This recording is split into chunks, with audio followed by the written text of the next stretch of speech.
isolated. You're all, you know, if you're in a hospice, you're working with lots of colleagues all the time. They are often on their own, and so to get training and support is brilliant for them. And I think, again, very brave to pick the worst performing, you know, care homes to try and show what a difference they could make.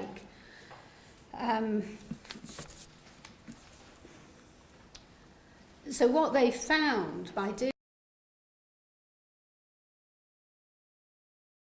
hospital admissions by 25%, which is a huge achievement for anywhere. And I think it was partly they gave staff confidence. They gave the care home staff confidence to manage their own patients, and they made, you know, whether it was setting up a syringe drive or whatever it was, they could help people be managed till the end of their life. I think other things like, you know, UTIs dropped off, things like that. Just really, really good input. Not every care home massively adopted it, but most did. And the barriers with releasing staff to attend training, and if you're going to set something up like this, a lot of the particularly healthcare assistants don't drive, they're on minimum wage, they can't get to your training, because you've got to think about bringing stuff into that care home to support them. So struggle to access venues. And what were the staffing levels to release people, and are you going to pay for people? And I mean, you know, the cost of this for a care home to release their staff is actually quite a lot. The benefits are massive, but it's, you know, this is something really CCG buy-in is needed, which is what they got in Wigan and Leigh. The real one of the biggest benefits was the link to hospice status. So it was like this gold touch of the hospice that you're suddenly linked. So people who'd been on deprivation of liberties, you know, like dolls, when there'd been a death prior to it, the coroner had got involved and all the rest of it. When the hospice was involved, it was like, oh, the hospice is involved. Oh, it must be all right then, mustn't it? And it was a much lighter touch. And so it was seen that they were getting support and help. They're the really responsive team. Those, you know, those healthcare assistants and nurses, they were really there on the phone, ready to answer and support. Going back to that previous picture, they did these care home awards, and they actually had, what's he called, Andy Burnham, who at that time, and he was giving the awards out. The staff loved it, and it was like, you can see they're all dressed, it was a massive event, and the people would come along to it, and that was really, how often would a healthcare assistant in a care home get a reward like that, and an evening, a night out to say thank you for what you do. Really, such small things that can have massive impacts. And so, yeah, no, it was really brilliant what they did. So that was a real facilitator. And just generally a supportive approach. Now we do, one of the studies I'll talk to you about, I think it had 5 million euros in funding. I think this had 10,000. I think this is one of the best studies we've evaluated. This is absolutely a brilliant thing that, you know, I hope more places will adopt, but it'll be down to CCGs and stuff to fund. So this is one of the big European studies. This is called PACE. And PACE is about palliative care for older people in care homes and nursing homes in Europe. And it's in, I think it's in the Netherlands, Belgium, Poland, Switzerland, the UK, Finland, and then I'm going to lose track. And I'm not directly involved in this, but this was, they're just really trying to see what's going on and introduce some sort of palliative care. So they're mapping to see what's happening in the care homes already in relation to palliative care. And nursing homes are so different across Europe. In the Netherlands, it's really common to have a nursing home with like 250, 300 beds. They have an inbuilt palliative care unit. They have an on-site GP. Very, very different when we're comparing. And that makes studies across Europe very, very difficult. Then they're also looking, and so they did a big survey across Europe to try and see what was going on. And then they've been looking at what's happened to deceased residents. And at least 50 had dementia. And now they're doing a trial, which I think is just about finishing, looking at an educational development, which I think is essentially 6 steps by another name, but it's been adapted and stuff. So people, presumably, some people here will know 6 steps and things. So that study is still happening. And So the overall aim of PACE projects is to inform and assist policy and decision makers at a national and European level. Therefore, PACE will develop specific tools to assist with this. And the European studies are great. We've been involved in a few of them. We've got, just to say about advanced care planning, we're currently running a big trial of advanced care planning. It's in cancer and colorectal cancer, advanced colorectal cancer. And that was a big randomised study. And that's hoping to report early next year. And there's a conference about it in May in Rotterdam, if anyone can get the funding. And then we had another one looking at how do we integrate palliative care, because one of the problems with things like advanced care planning, it's great we have these tools, but how do you embed them into a system so they actually happen and get used? And so it's all right, say our study is brilliant and it says, yes, it massively improved life. Well, where do you find the 45 minutes to do that conversation and make it happen? So it's about how do you integrate, how do you interlink our care we want to give in palliative care to general care. And we did another study and it was looking about how integrated is the care for COPD, cancer and palliative care going round. That was in about 5 countries.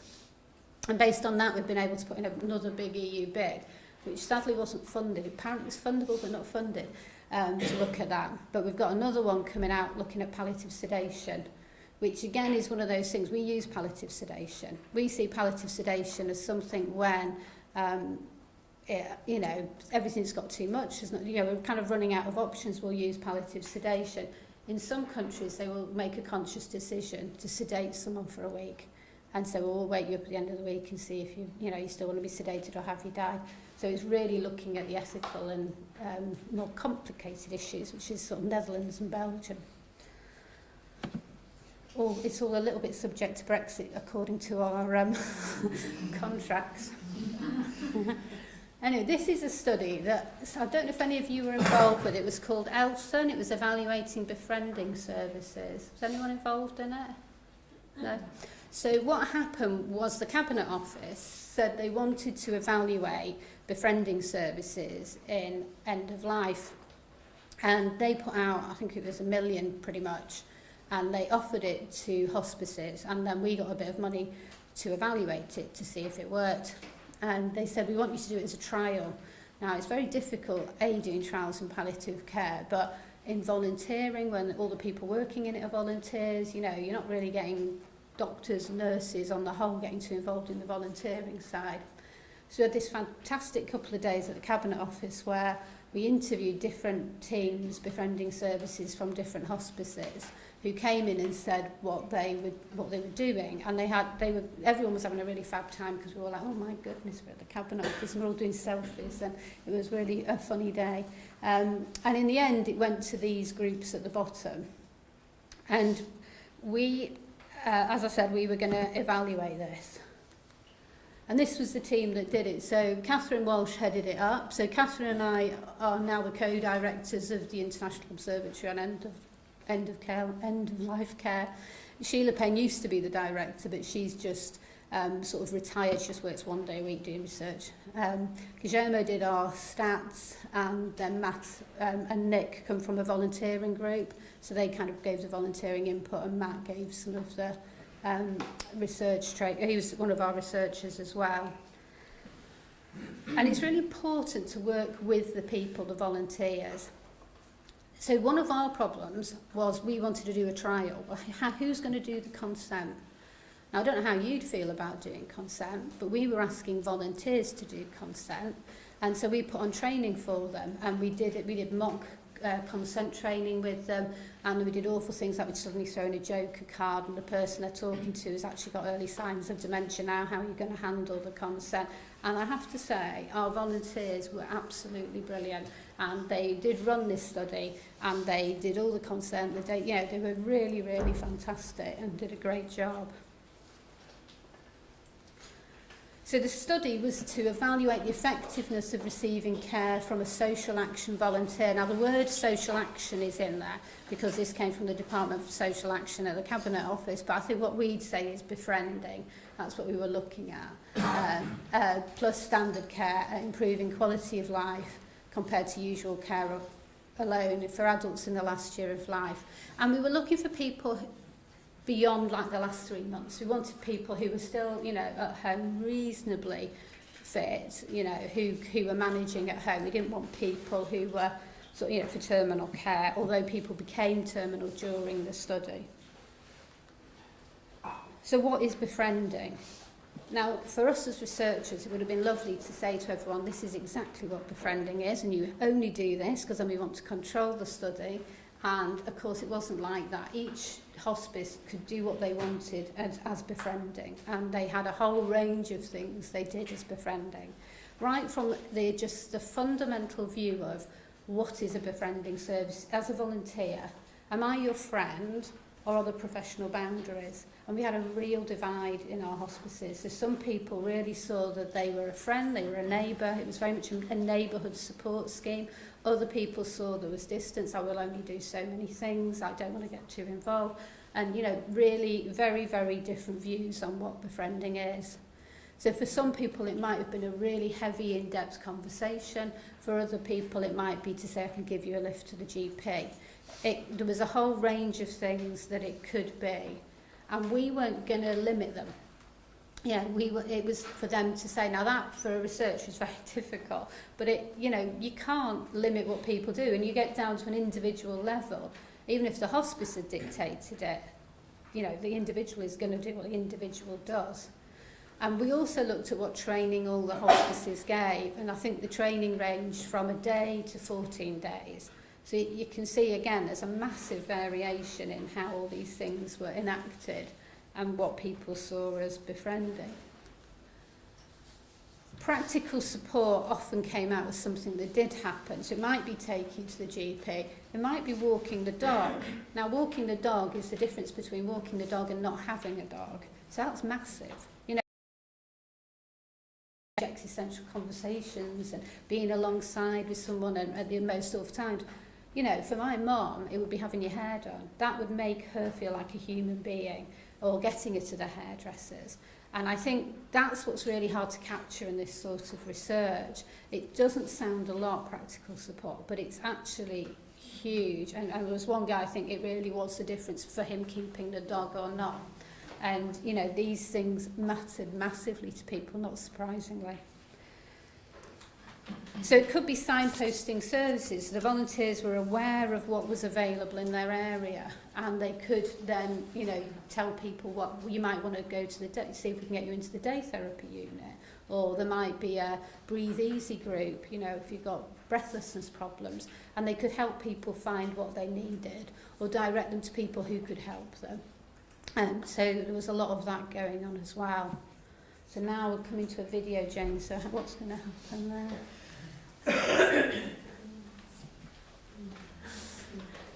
So which one? This is the not the West Highland one. Which one's that? I think it's the Highland Hospice. Oh, it's the other one. I did minimise them both down there.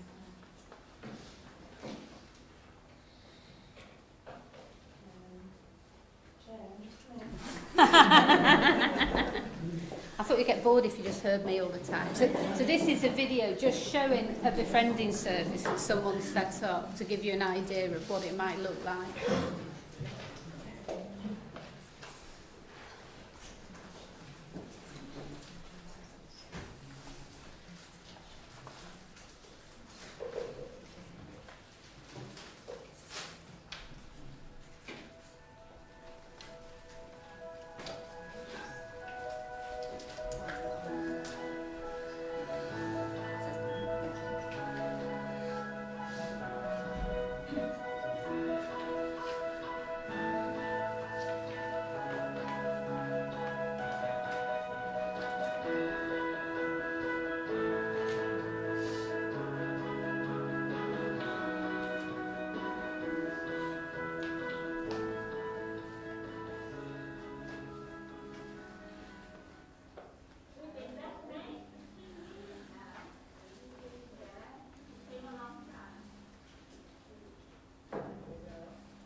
It's not working, it's not loud enough, is it? Don't worry.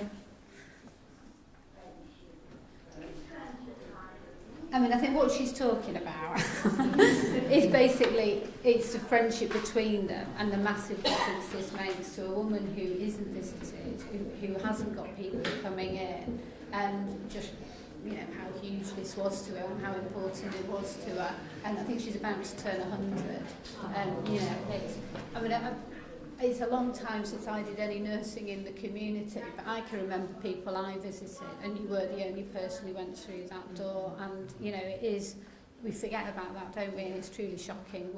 So something as simple as a volunteer willing to give up their time and go in, you know, it's quite amazing, really, what it could happen. So don't worry, Jen, I'll go on to the next. I think a little. Oh no, you'll have to minimise it, won't you? So professional.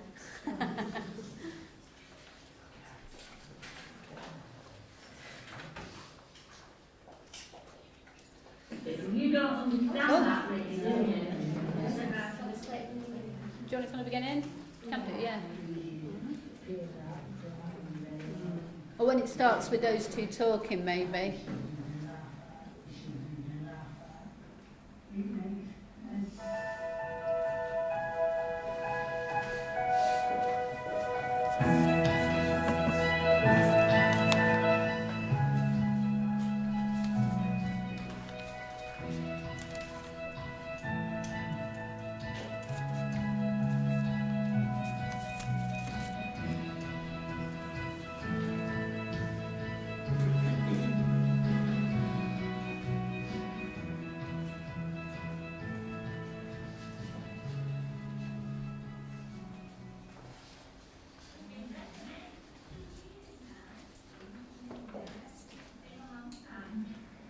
It's worth a lot when you do know that you've got somebody coming up, especially because they want to come, not because they've got to.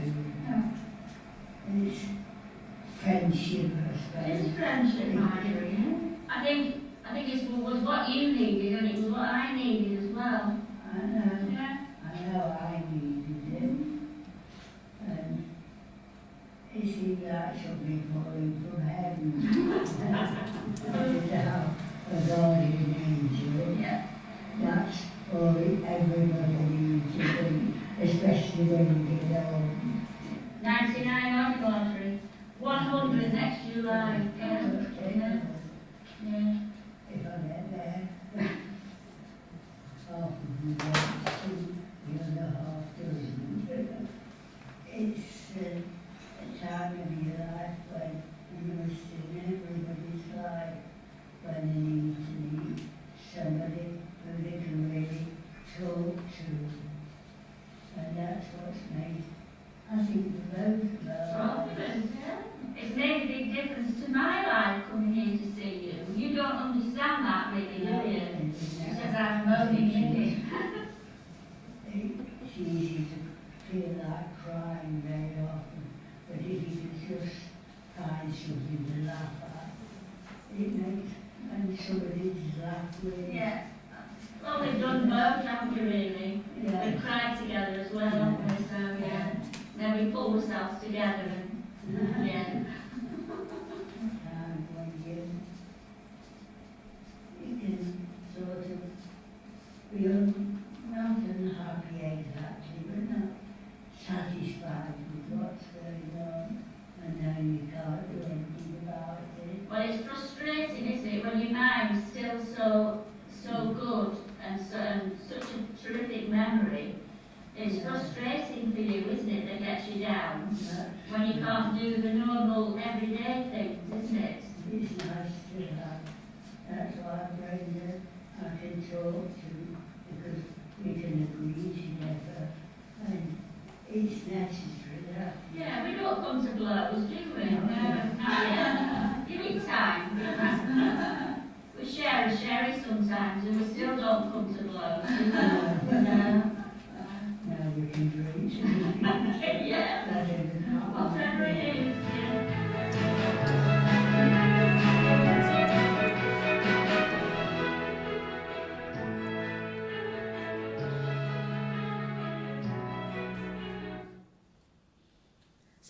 they weren't one of our hospices. Yeah. I'm a trustee.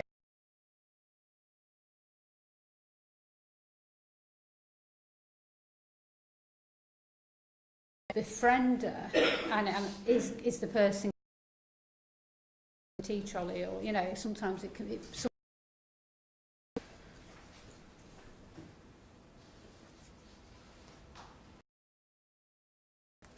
So this is where we were doing it. You can see we had quite a lot of travel involved to get to the different sites.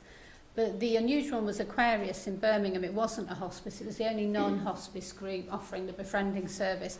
And that was a service for people with alcohol-related cirrhosis of the liver, you know, liver disease. And they were supporting people in the community there. And each of the different places had their own issues, I guess. So for St Joseph's in Hackney, they had a very, very culturally diverse population. So the service had to meet that. Plus also how we were doing the research had to meet that. So that was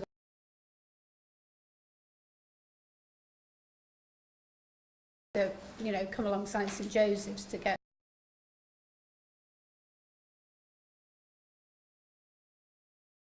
a thing called a waitlist trial. So rather than everybody,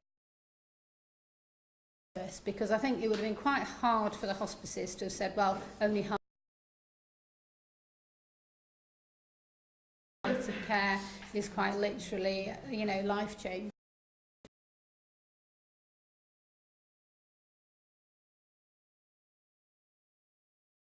So they were early mind wait, because they said, well, you always have to wait for a new service or a referral. I mean, other people, we called this a waitlist trial, actually fast-tracked to get the service straight away.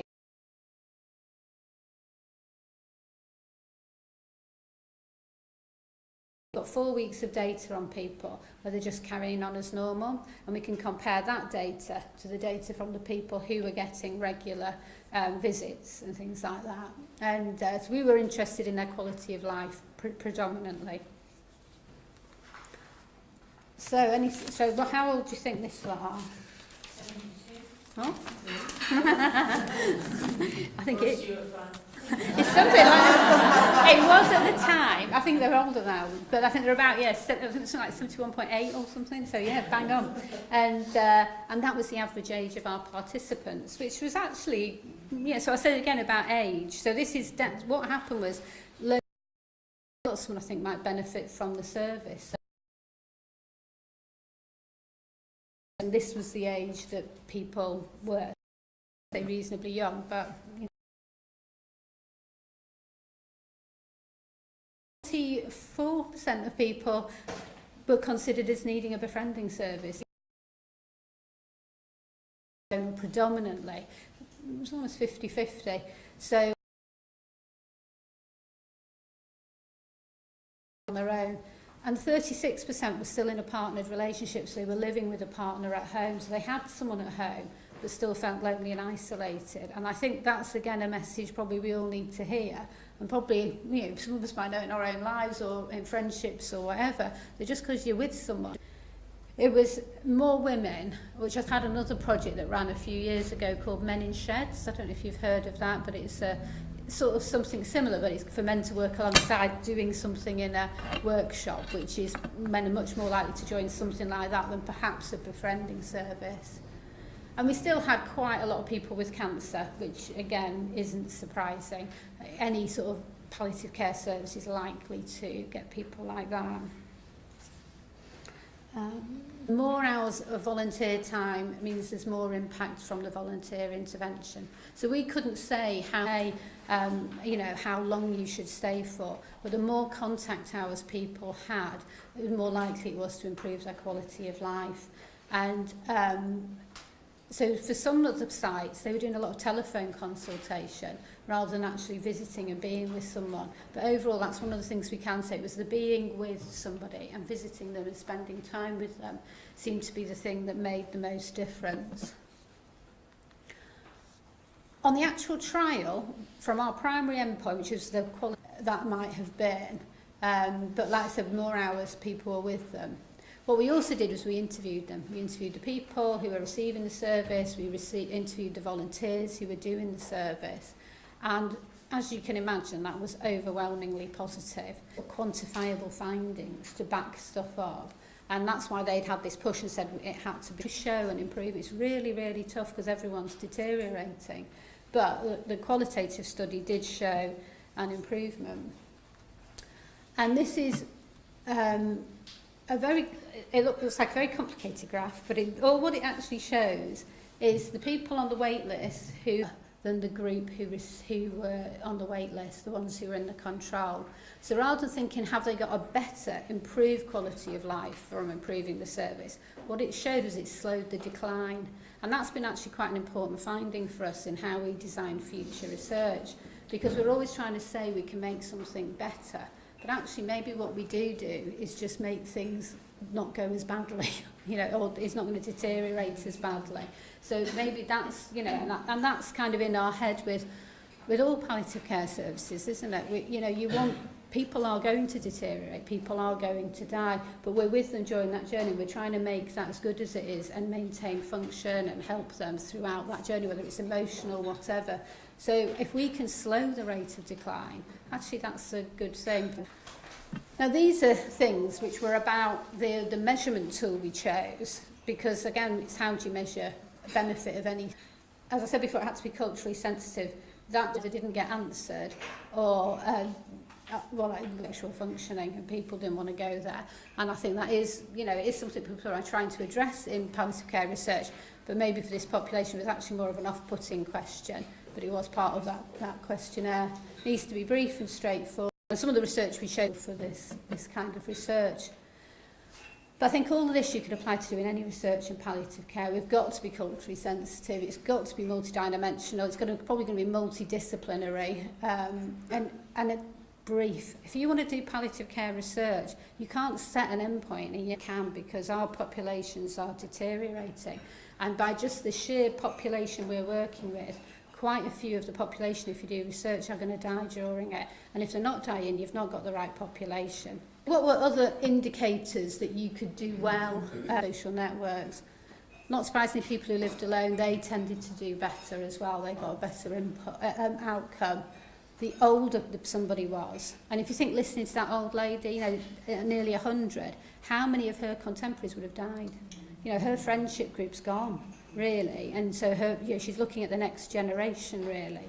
So, and if less particularly as a family, actually did better with it as well, and maybe because they haven't had the time to, these people aren't, and so this was just in that fact, that was huge to the participants, and it was very helpful.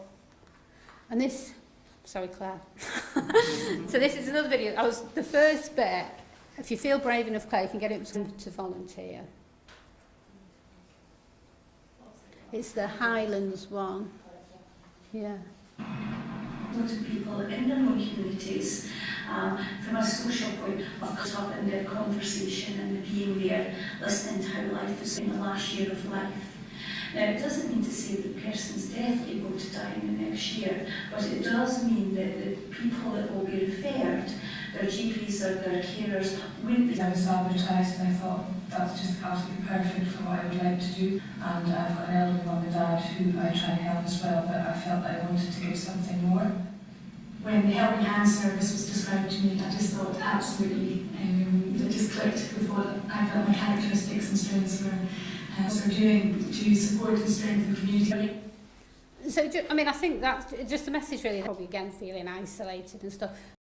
And then they did it and they loved it. And I think that's one of the things with volunteering, that there's obviously a lot of fear, and that's why the training was so important for all these groups to prepare people for what they were going to get into. And at the end of it, we've developed, this is not helping people set up a service and training, advice and guidance. So that's kind of about the befriending service. And just where are we at now? Well, we're currently doing a project with AGE UK, and they've had a novel service that they've been delivering in the Wirral, Lancashire and Northamptonshire. And these services, they were kind of going through people who were accessing GP practices and helping them identify end-of-life care services, signed how and why the AGE UK later life service might influence the end-of-life experiences of older people. And to flag up a conference you might be interested in, which is coming up absolute other end of the scale on February the 14th, but it's about paediatric palliative care. So if you're interested in paediatric palliative care, or you're in a hospice that sometimes receives people transitioning from a service, it might be and a PhD in dementia studies. And then we have master's programmes in age, straightforward PhD. So, any questions?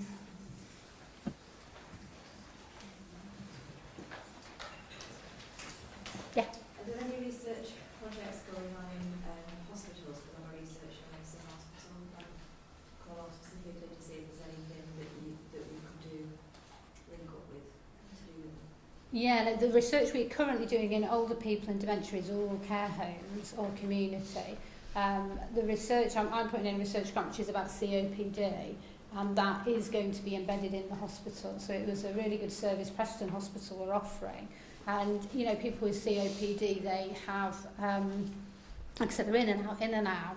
And they often never get told they're going to die of this disease. And at some point, one of those admissions will be your last. And you might die in the ambulance, you might die in A&E, you might die in MAU. And so they've done a service there where they have a weekly end-of-life care meeting, and they score all their patients against, they used the gold standards framework there last year. Then they put them into the patient to say exactly what is happening. So this my admission, do you want to be managed at home? How do you want services?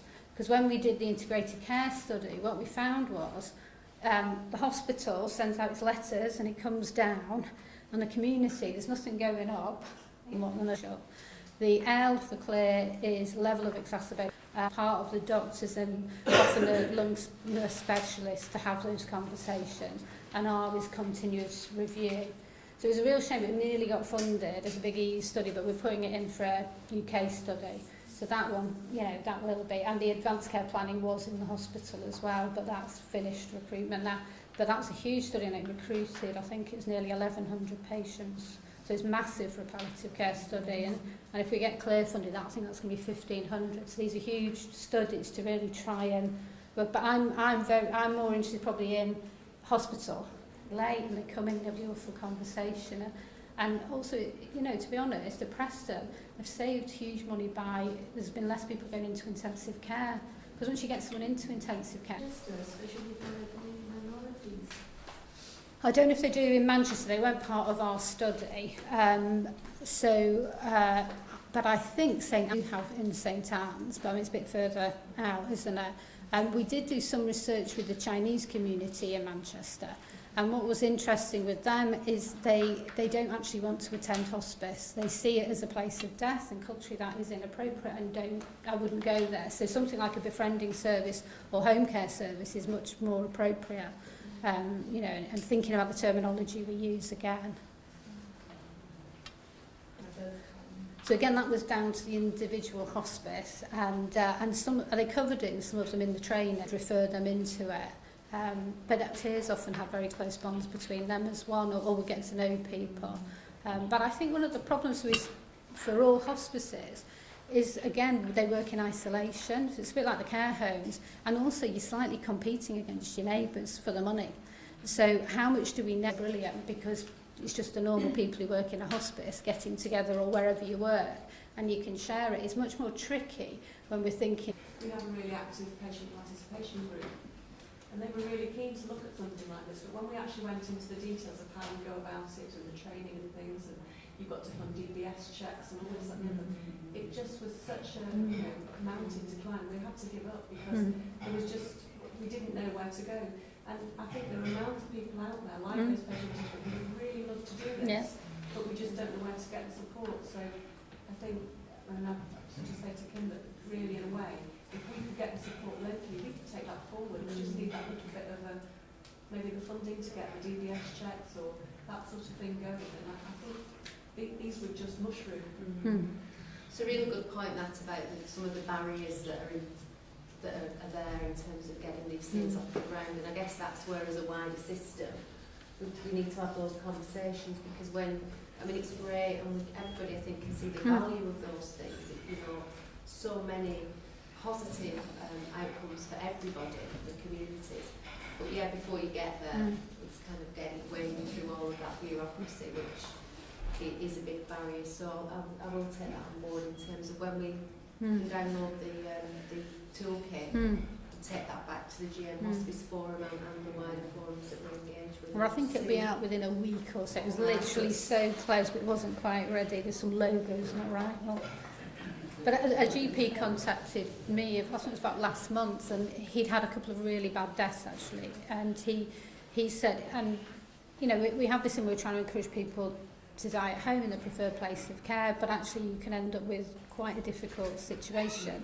And he came up with this idea of that no one dies alone, which I thought was really nice. And he was talking about, could we do a volunteer befriending? Now, for us, we would do that through the hospice because, you know, they've got the facilities and the infrastructure to support that. But, you know, he wasn't actually that near the hospice. You know, we live in an area that gets quite rural. We hit the Lake District and all the rest of it. So there is actually another really interesting hospice group called Hospice West Cumbria. We did some of our earlier research with them, and they don't have any hospice beds. It covers a massive area. It's right up to Carlisle and down to, it overlaps with where St John's in Lancaster goes. So it's like virtually the whole of Cumbria. And they say we don't have any inpatient beds, we have 122,000 beds. And that's very volunteer intense, yeah. So it's not about raising money for the building and the beds, it's about getting it in there. And so I think sometimes when people have been very innovative like that, there's a lot we can learn from it. And so then for them, they can't go through anything centrally. You know, for them to arrange a bed, for some places in Cumbria, it's taking 2 hours to get to the local hospital. If you're ill, you know, it's very hard. So it's about having innovative ideas. And so how do you support a GP practice, say, or a group of GPs to do that? And yeah. And I think the other thing I've noticed in my career is that, you know, I used to be going to visit 78-year-olds at home. Now I'm actually going to visit, all my visits are 90, 97. I've got the odd one who's 100. But they're all of that age, and all their friends have died. So their kids are now in their 70s anyway and frail. And so they don't have that mechanism, and they're just lost. And the really next step is a care home, and they don't want to do that. No. So it is difficult. And it is appropriate befriending, isn't it? And I know we're talking about dementia this afternoon, but my mother-in-law had dementia, and my mother-in-law got so stressed because she was having to do the conversation, and she thinks they want to do this sort of thing, and they tend to, you know, a bit of life experience. Really interesting, wasn't it? And lots of ideas and things for things that we can perhaps take forward in our own areas. Just going back to fairly new, it's been going about 12 months, so it's just sort of starting to get there, but we start to walk the dog, or to do the practical things that do make a huge difference. So it will be really good to develop that further as the need arises and as we gather the volunteers. And again, is that for people that are currently using the hospice service? It is, yeah. But that's any of the services. So if they're if they're involved with our specialist palliative care team, or they come to day hospice, then they can access that service. But it is early days yet, so hopefully that will be taken further. So, Claire, hello Vera, Claire, does Vera want a little bit more time? Do you want a little bit more time to catch your breath, Vera? Of course. There's been an accident on Halifax Road, so Vera was late getting here. So if I just move on to my part, and then Vera can fill in after, if that's okay with everybody.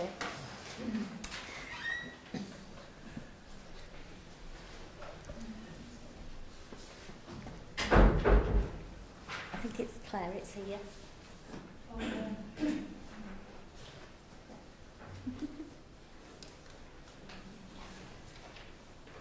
That one. So what I wanted to talk about really is how we are reaching out to the older population in the Heywood, Middleton and Rochdale areas, and what we're doing to try and improve the access that they have to our services, because as Nancy did say, a lot of it is aimed very much at cancer patients, and it's more difficult for other groups to access that service. So I thought first we'd look at what the report says around inequalities. So this was the CQC report that looked at the inequalities between people accessing palliative care services. And with regards to older people, they found that respect for older people and their individual needs, wishes and choices was a particular problem. And some people told them about the year of life, and staff sometimes ignoring the observations and input of family members. And that's not good, is it? It's poor care, really. Because the family are the people that know that person best. They can understand the slight changes that there might be in how that person is moving on in their health trajectory. They found very much that communication was ineffective and that people experience that they were having of their relatives between professionals, and poor communication between professionals themselves. Professionals don't communicate well. So the main issues then were around the attitudes of staff to older patients.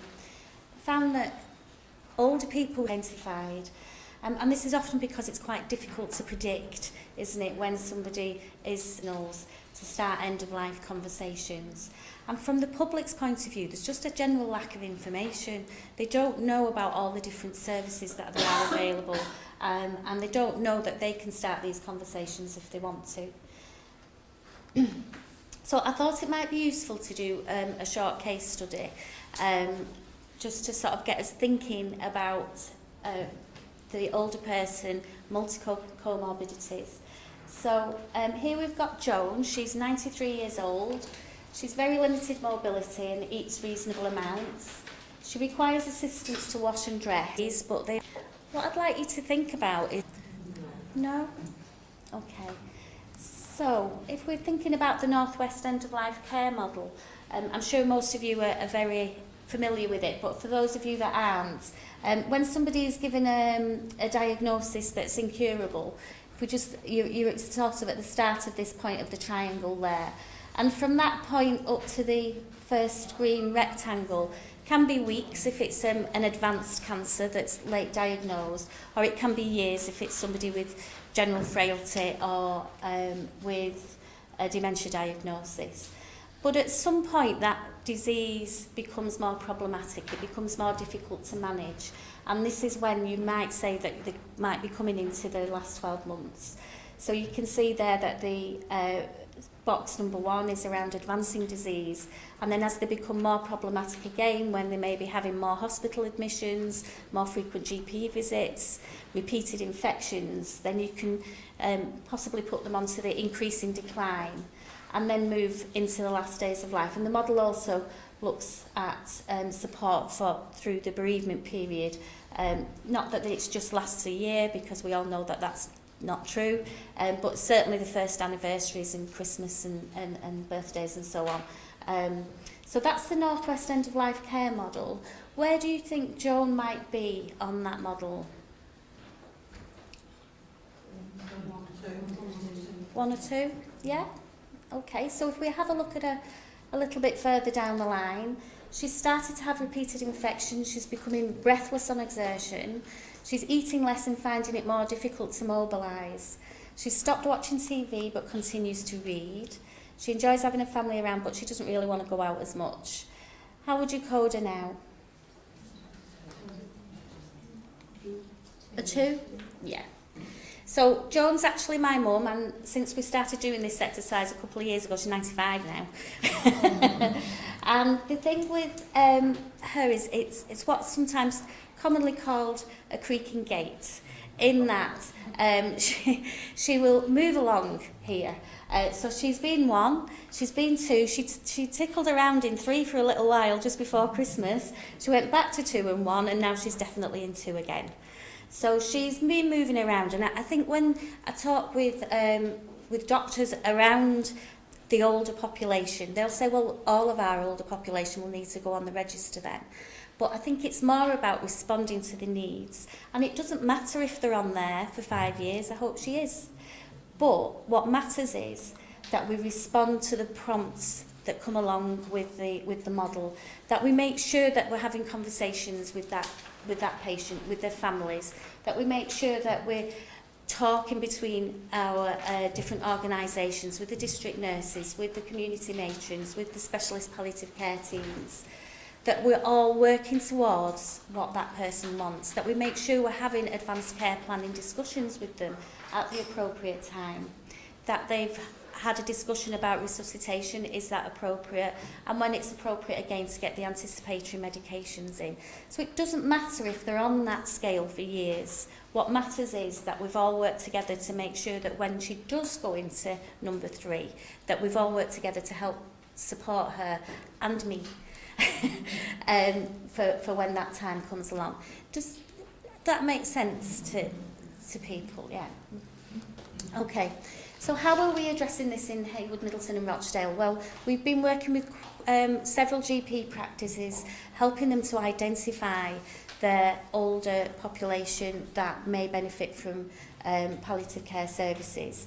We're encouraging the use of the clinical frailty scale, because it's quite, as Nancy showed in that graph, that it can be quite slow, the progression. You can often miss the slight changes, and sometimes when you're a doctor going into a patient, you don't always have that time to notice whether they're struggling now to get to the bathroom and back. So working with care homes, etc., so that when they're giving information to the doctors or to the district nurses, they're saying, well, yes, she used to walk to the bathroom with a bit of help and back, but now we're having to wheel her back because it takes so much out of her when she's had a wash. So that tells you quite a lot about how that person is slowly starting to deteriorate, doesn't it? So we're encouraging them to develop their palliative care meetings to make sure they're useful and practical, so that they can start discussions at the right time with that patient, and identifying in those meetings who's the best person to start a discussion. And it may be that it's the district nurse, it may be, if they're still coming into clinic, that it might be the practice nurse, where it may be useful for them to sort of look out for cues and to start a discussion around end-of-life care. We're working very closely with the district nurses, and we've also recently had these neighbourhood teams that have developed, and in those teams we have social workers, the district nurses, community matrons, and we also have a living well team. So they will go out to patients and talk about how they can help them be less isolated, and whether that is with befriending service or whether it's perhaps going out to social clubs or something like that, then that's what they will arrange. So the neighbourhood teams are working very closely as a team now, rather than different organisations not knowing what each other's doing. With the care homes and domiciliary care and nursing homes, we're helping them to communicate with GP practices. So we've developed a pro forma that they can complete and send through to the GP practices once a month. And it's just giving a really brief overview of how that person is. And if there's no change from last month, they don't need to write an essay, they just need to put no change. But if there are some changes, however subtle those changes are, then they can document that and send it through to the GP practice. We're informing the other agencies around what the hospice services are, or the specialist palliative care team, the hospice at home team, that will go into care homes and help and support the staff to care for somebody at end of life. And a recent initiative are the primary care nurses that are just about coming into post. So their primary care nurses will be going into the care and nursing homes and doing the practical things like flu jabs and that kind of thing, but also monitoring how those residents are and looking out for changes in their health status, and starting to have discussions around advanced care planning and prompting and supporting the staff really to take that forward.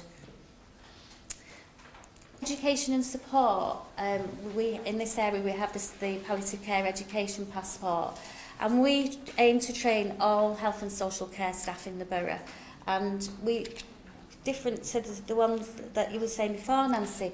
We have no problem in getting people to come to the hospice for the training. Initially, we offered to, if they could put 10 bums on seats, that we would come out to the care home and train there. But they actually like coming here, and actually they get ideas about what can happen. And we also train all disciplines and different organisations in one room, and what that does, it breaks down the barriers, because we have a lot of discussion. They get to understand the difficulties that the staff nurses on the ward have, or the care homes have, and they start to sort of think of things together rather than being like, you know, that, oh, that's your organisation and we can't go there. So we have all the disciplines in one room for most of the subjects. A couple of them which are specific to nurses, then they're slightly different, but for the majority of the passport, they're all in one room. We emphasise the 6 ambitions, and we also promote ELCA. So if people have had their interest piqued through the session, or they just want to learn a little bit more about something, we in the workbooks it signposts them to relevant ELCA sessions that they can go on to. And we're currently going out to all the nursing homes and trying to get the managers to sign up for that. But there are other training programmes in other areas. As Nancy mentioned, there's the 6 steps to success, and there's the gold standards framework. But what we need to do is make sure that the training that is delivered is appropriate, that it's practical. There's nothing worse than being in a session thinking, what am I doing here? It's nothing to do with me. And I hope none of you are thinking that today. But, you know, it needs involvement around discussion and learning from each other. Another thing we're doing is around raising awareness about the hospice. GPs still sometimes think that we're only for cancer patients. District nurses, we're raising awareness with them, the nursing homes, and other allied health professionals. And something else that's fairly recent is that we've been going out to solicitors, and we've been taking them the Thinking Ahead leaflet. So this is something that we developed really as a gentle introduction to advanced care planning and getting people to think about the future. And we figured that people often go to the solicitors to do a will or to you know, make a lasting power of attorney. So we take these leaflets out to them, and they can give them out then when people attend to do that. But we found this leaflet has been really useful for other agencies as well. So some of the GPs are using them as an introduction to start talking about advanced care planning.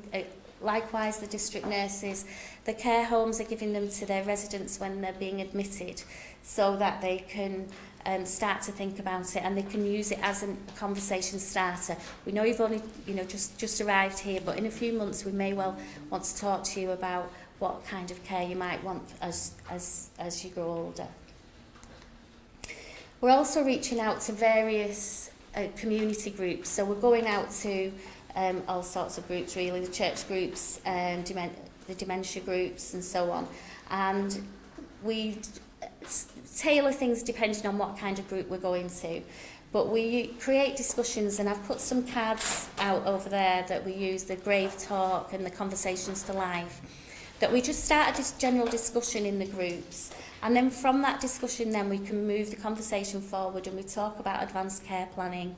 We talk about, we've got volunteers that we have trained, so that if somebody wants to complete an advanced care plan and it's a bit more complex, they're not sure where to start, these volunteers will sit with them, and they've got the time to just sit with them. They've got no ulterior motive of keeping you out of hospital.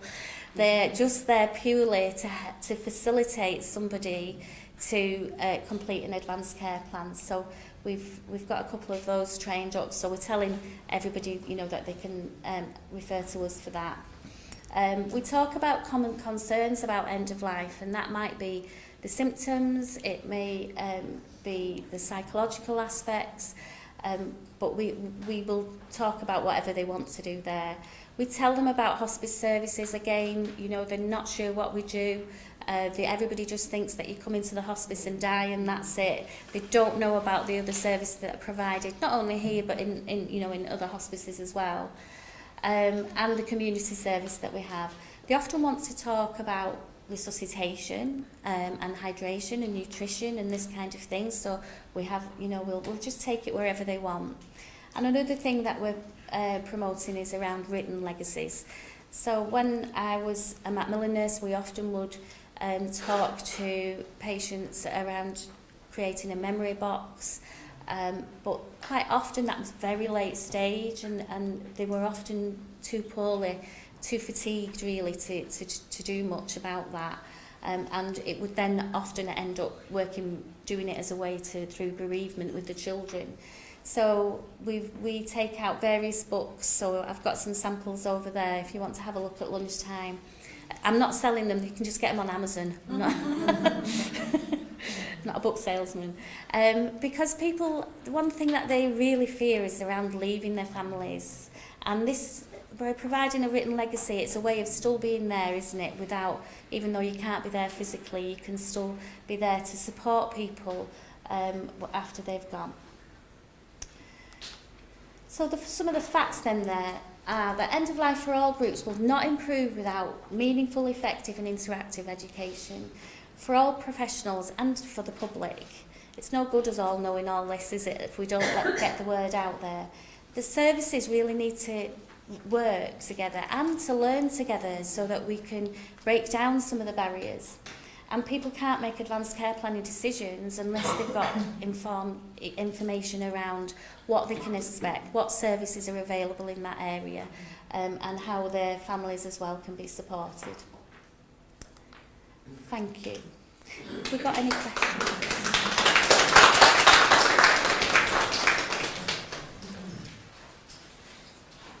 Have we got any questions?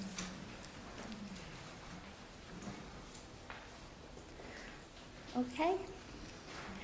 So can I move on then and introduce the lovely Vera?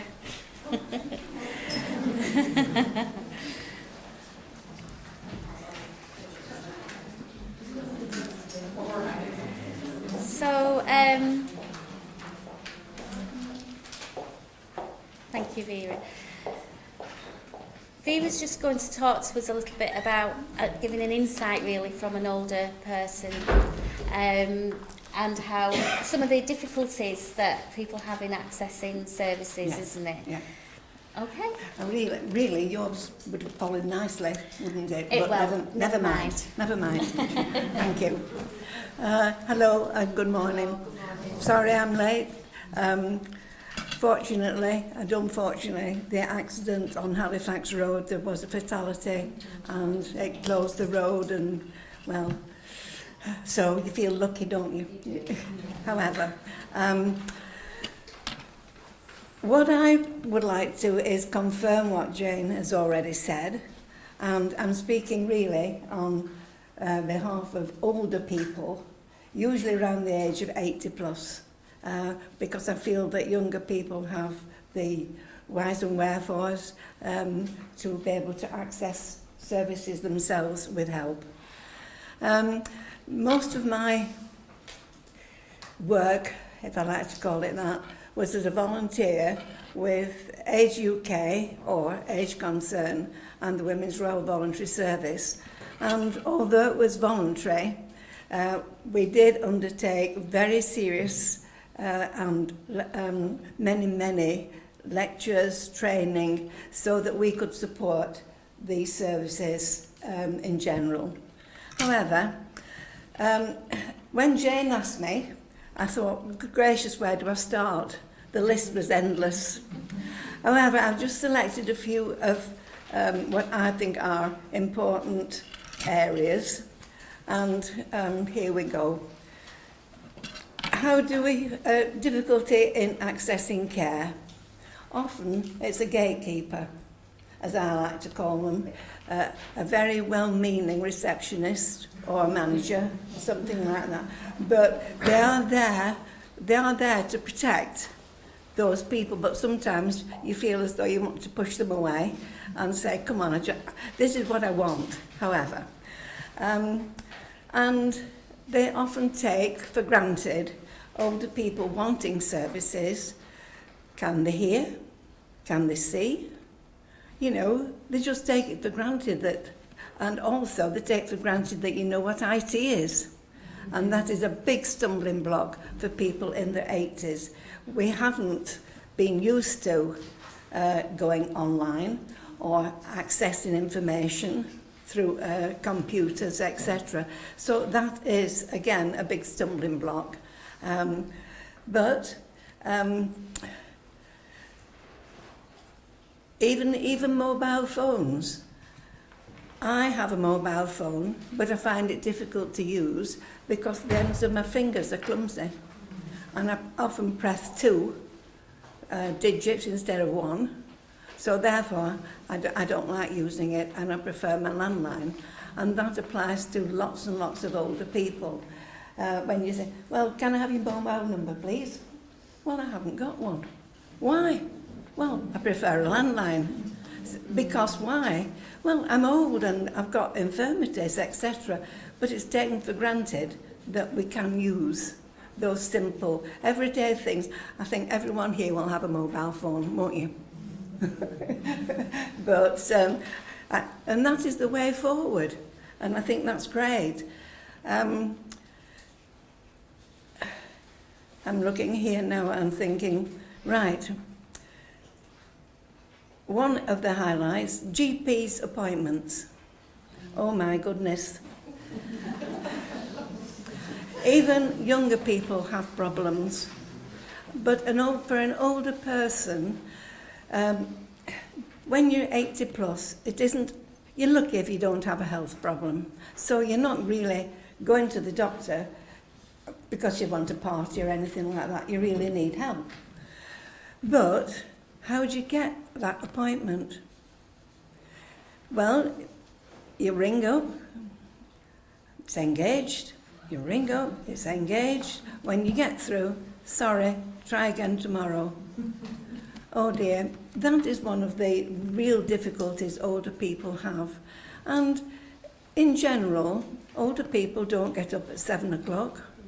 You know, they've been through all the stages of work and having to get up at 6 o'clock, so they're entitled to a little bit of comfort in the old age, getting up when they want, but make an effort. But then it's all taken away from them, and they feel really, really under stress, and it does affect their health. And it leads to distress and further worry. However, that is one of the hurdles we have to get over. The same thing really happens on hospital admissions and appointments.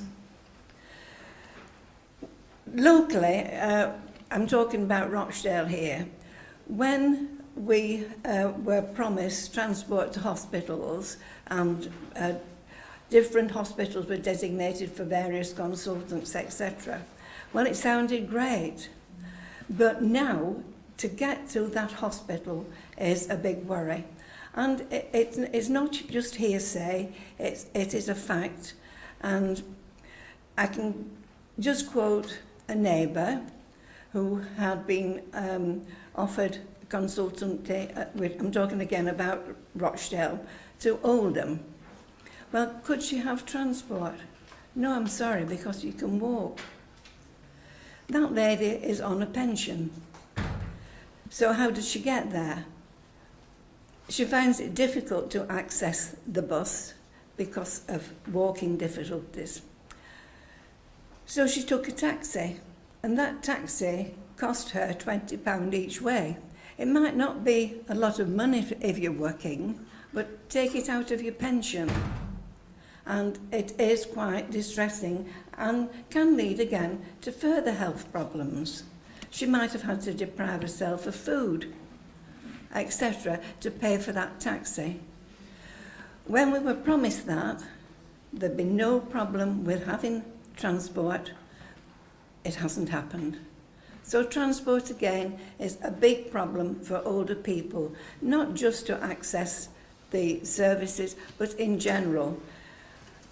How do you shop? Goodness gracious, you know, again, transport is a big problem. The corner shops, we no longer have them. We have supermarkets. Well, go online and order it, but I haven't a computer. Oh, well, perhaps your family have. So are you going to ask your family to order your meals and have them delivered, etc.? That, again, is a big hurdle. How to shop, not only for food. Older people need clothes.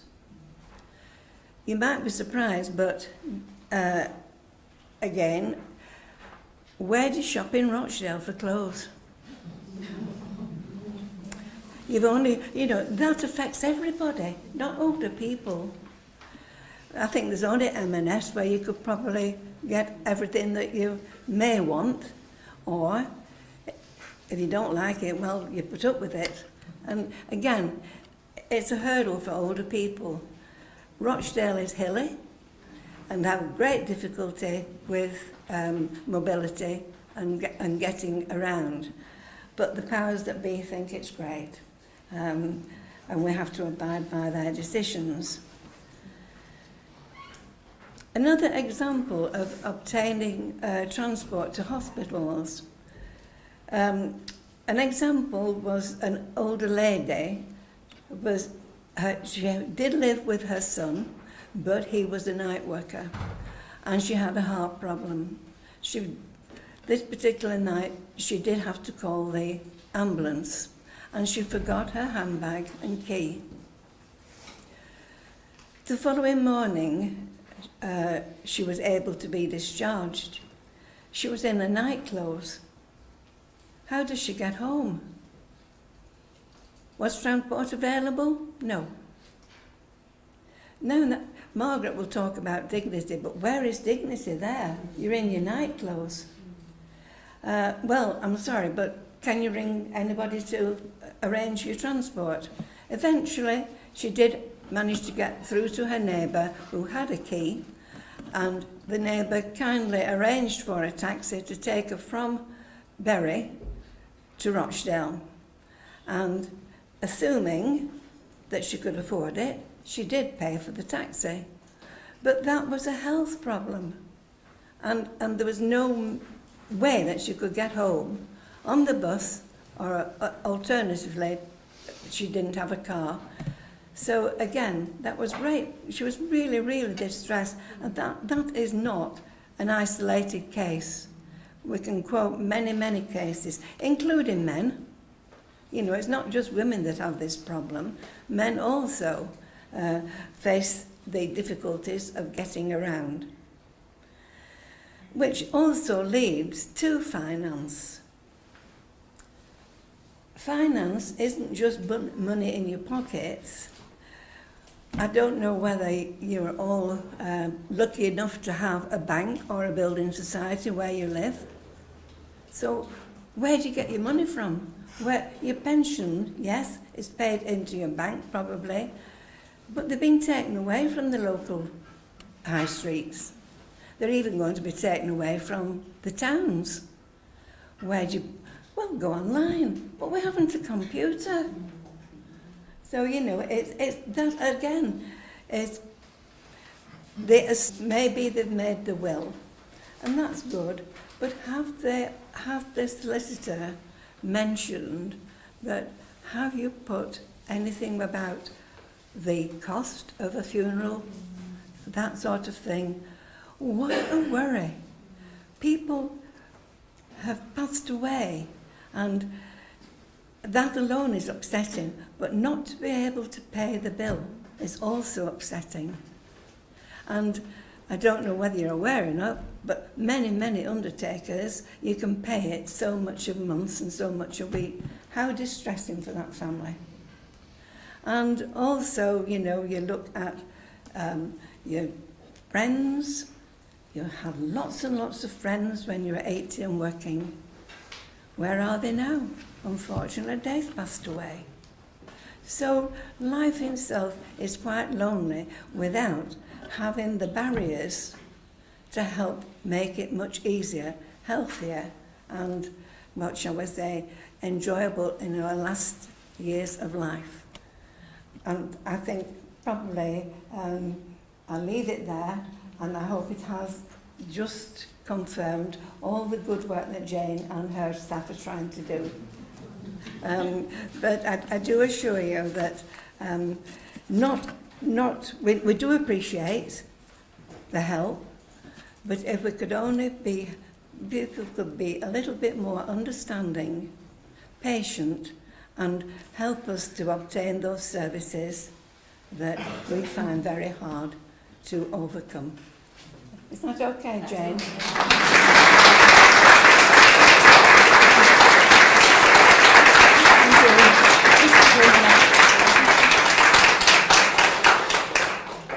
Thank you. Vera gave a good account there of how some of the difficulties that we perhaps just take for granted, don't we, in this modern way of life. And I think she gave a really good insight into some of the problems that older people may well face, and actually does have a massive impact on their health. And certainly dignity is a huge thing, isn't it, that we can all improve every day in how we care for people and how we talk to people,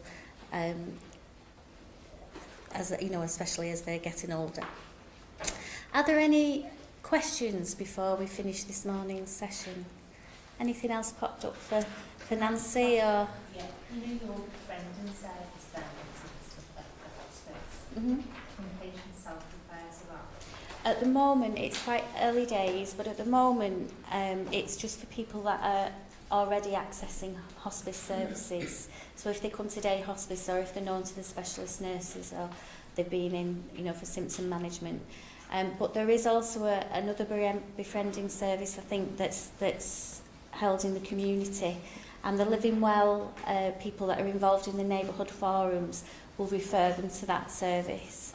To help them to, you know, but again, it's around not knowing, you know, not knowing about what there is available, and it is difficult to access, like Vera said, to access, you know, some group where you can do a little bit of, you know, painting or whatever. My mum started coming to day hospice, and she discovered at 94 that she could paint. She paints really well. I'm really impressed with her. In fact, I've set her up in the kitchen now because I think she can earn a keep. But you know, her face, the first time she gave us something, because we're all used to being productive, aren't we, as human beings? We're all used to making something or doing something. And when you get very elderly and very infirm, then that slowly disappears, doesn't it? And her face, when she was able to give us something that we haven't got on online, that we haven't taken her shopping for or anything like that, she'd done that all on her own. You know, it was worth a, you know, a pot of gold, that, just to see that. So I think we underestimate the good, really, that is done by socialisation and just being able to produce things. I think it really, Vera, thank you. She's there at the back. I think it just reminds us that, I mean, for most of us here, we're in paid roles, but I think it just really reinforces our roles as citizens and neighbours, and I think over time that has become quite eroded because lots of the things have taken over.